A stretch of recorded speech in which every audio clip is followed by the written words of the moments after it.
Gauss, le génie silencieux, ferme les yeux et imagine une petite ville du nord de l'Allemagne. Nous sommes en 1777 à Brunswick. Dans une maison modeste, un enfant vient au monde, fils d'un jardinier travailleur et d'une mère discrète. On le nomme Johann Carl Friedrich Gauss. Le monde, lui, le connaîtra plus tard comme le prince des mathématiciens. Dès ses premiers pas, Carl montre qu'il n'est pas comme les autres. À 3 ans à peine, il corrige les calculs de paix de son père. À 7 ans, il stupéfie son maître d'école. Alors qu'on lui demande d'additionner tous les nombres de 1 à 100, il donne la réponse en quelques secondes. Non pas en comptant, mais en pensant.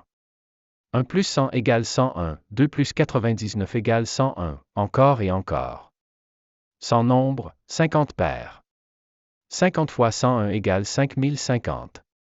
Il voit des formes et des équilibres là où d'autres ne voient que des chiffres. Le duc de Brunswick remarque ce talent précoce. Il lui offre une bourse. Une porte s'ouvre, celle du savoir. Gauss dévore les mathématiques comme un langage caché qu'il était seul à comprendre. À 21 ans, alors que beaucoup découvrent à peine les bases, Gauss résout une énigme restée sans réponse depuis l'Antiquité grecque.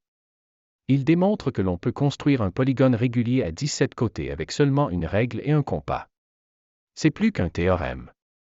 C'est une harmonie, une danse parfaite entre géométrie et algèbre.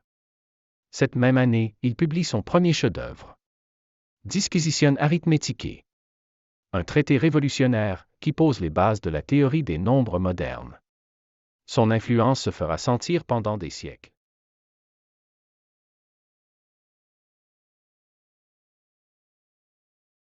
Mais Gauss ne s'arrête pas là.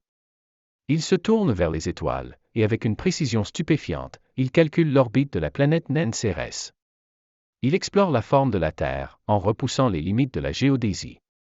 Il formalise la célèbre courbe en cloche, aujourd'hui appelée courbe de Gauss, au cœur des statistiques.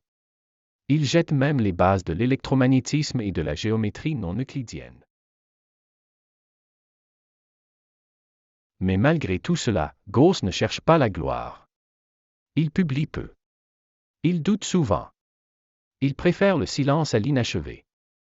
Plusieurs de ses découvertes dorment dans ses carnets, inconnus du monde pendant des années, sa vie personnelle est marquée par la douleur. Il perd sa première épouse et plusieurs de ses enfants. Il se replie sur lui-même, discret, fidèle à l'université de Göttingen, plongé dans ses pensées, toujours au service des mathématiques.